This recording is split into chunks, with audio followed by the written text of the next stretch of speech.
नमस्कार, मी विलास आव्हाड. आपण पाहताय A9 एक्सप्रेस.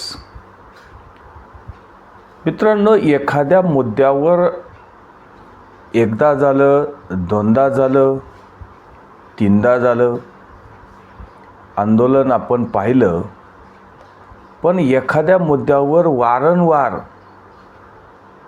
आणि फक्त हट्टच धरायचा आणि फक्त कोणाला तरी टार्गेट करायचं, कोणाला तरी नुकसान करायचं, कुठल्या तरी हेतूने त्या जागी बसायचं.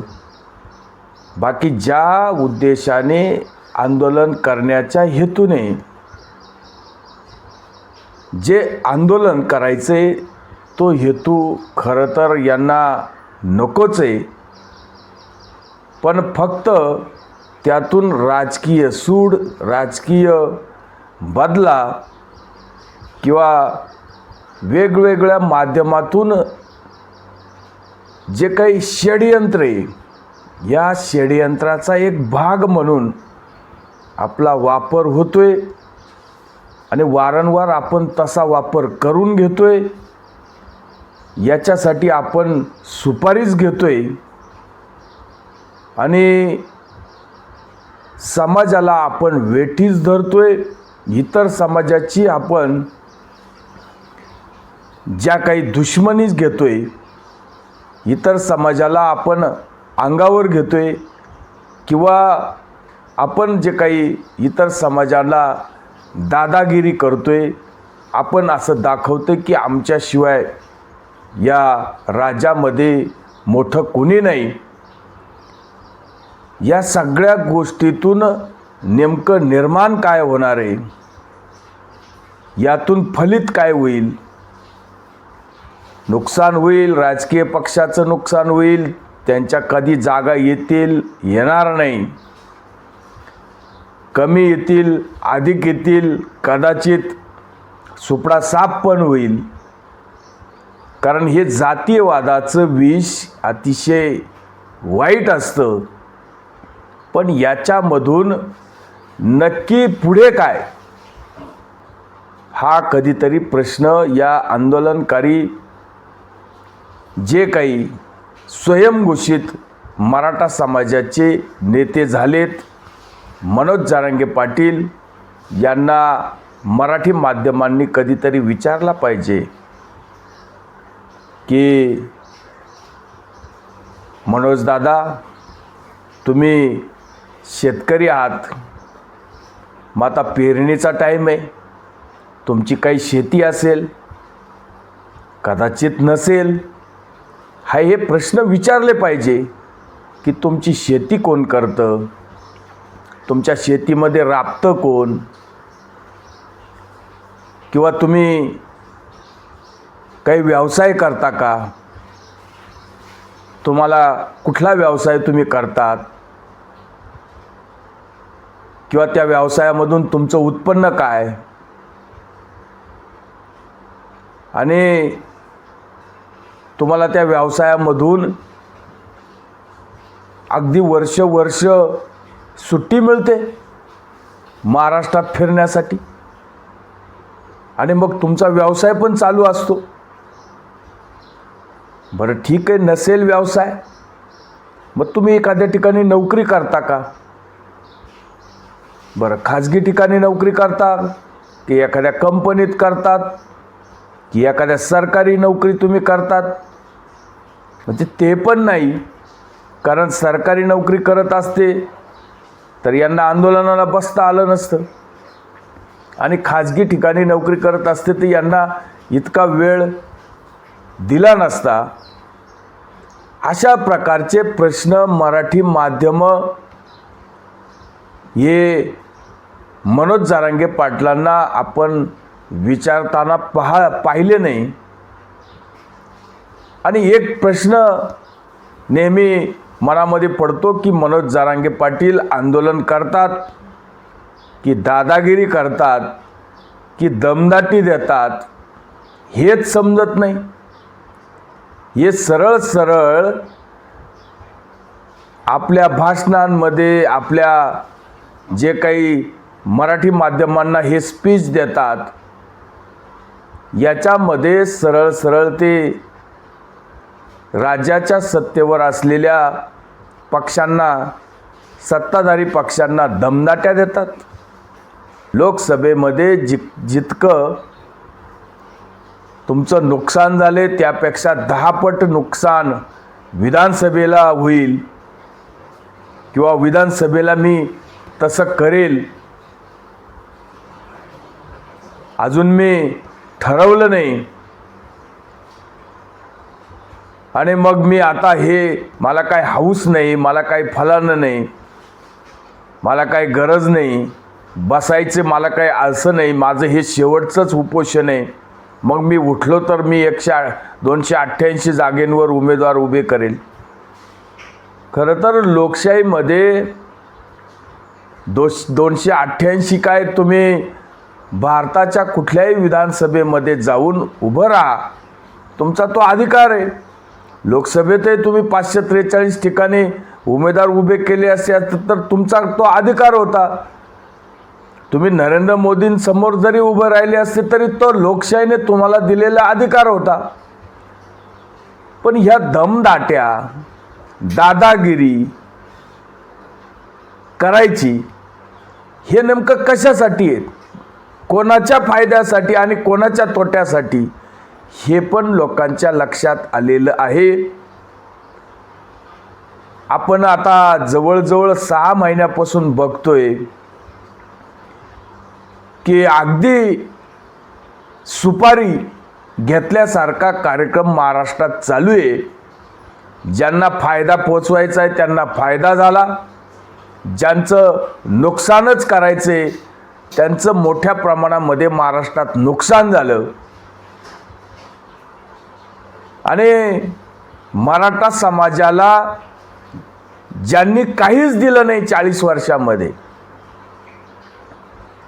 खरं तर मराठा समाजाचं नाव या ओबीसीमध्ये जेव्हा केव्हा टाकण्याची वेळ होती तेव्हा ज्यांनी टाकलं नाही त्यांची सुपारी घेऊन भारतीय जनता पार्टीला आणि भारतीय जनता पार्टीच्या बरोबर असलेले जे काही युतीचे घटक आहे, मग एकनाथ शिंदेंची शिवसेना असेल किंवा राष्ट्रवादी अजित पवारांची असेल, यांचं नुकसान करण्यासाठी सुपारीचा कार्यक्रम जो काही घेतलाय, खरं तर त्यावेळेस ओबीसीमध्ये मराठा समाजाचं नाव टाकू शकत होते, पण जाणून बुजून मराठा समाजाच्या यादीतील नावावर ठुली मारून तेथे माळी आणि तेली समाजाचा जेव्हा समावेश केला, आता आपण असं म्हणत नाही की माळी तेली समाजाचा इथं समावेश करण्याची गरज नव्हती, पण त्यांच्याबरोबर तुम्ही मराठा समाजाला जरी तिथं घेतलं असतं तरी चाललं असतं. पण हे जाणीवपूर्वक त्यावेळेस केलं नाही आणि काकांनी केलं नाही, बारामतीच्या काकांनी, करामती काकांनी केलं नाही. हे वारंवार सिद्ध झालेले हे आपल्याला माहीत आहे. यांनी मराठा समाजाच्या आरक्षणासाठी शून्य काम केले.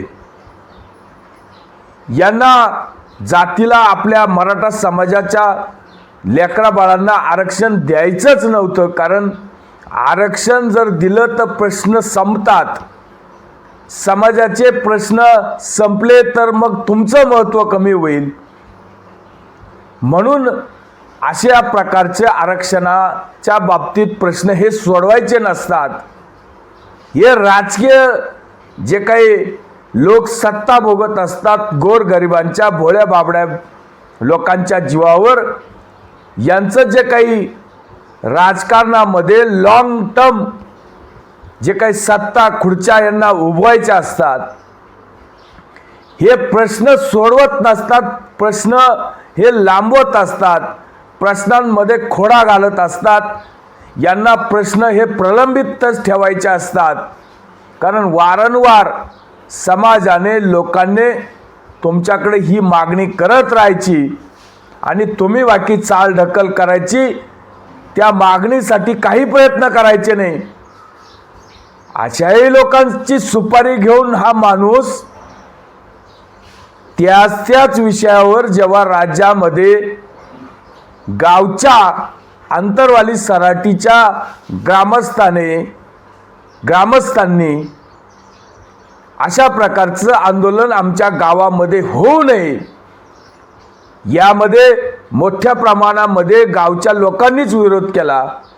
गावच्या लोकांनीच सांगितलं, पुढे येऊन पोलीस कंप्लेंट पण केली. अर्ज फाटे तहसीलदार कचेरीपर्यंत किंवा कलेक्टरपर्यंत ह्या लोकांनी, गावच्या नागरिकांनी सांगितलं की या माणसाचं आंदोलन उपोषण आम्हाला आता नकोशी झालंय. गावामध्ये जातीय तेढ निर्माण होतो. येऊन जाऊन फक्त हाच एक उद्योग ह्या माणसाला झालाय, हे आम्हाला आता सहन होणार नाही.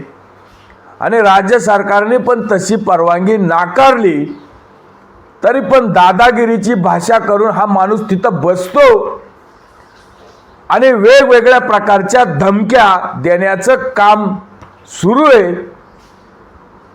आणि मराठी माध्यम यांना कुठलाच प्रश्न विचारत नाही.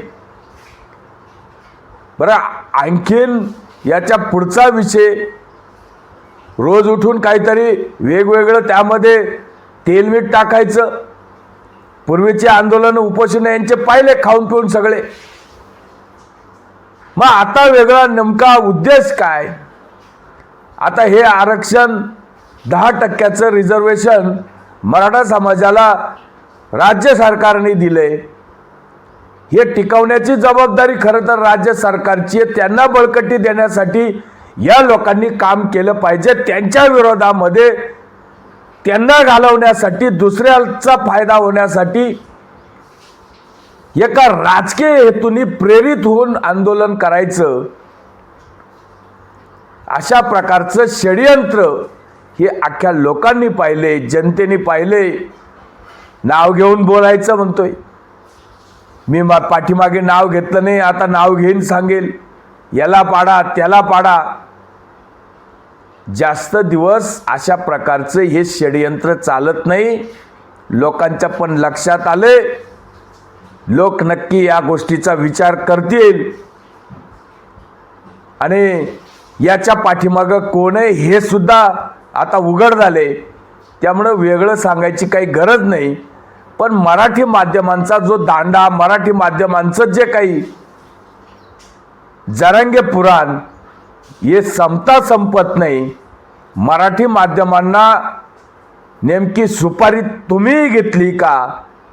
तुम्हाला यातून किती फायदा तोट्याचं राजकारण तुम्ही करायचे?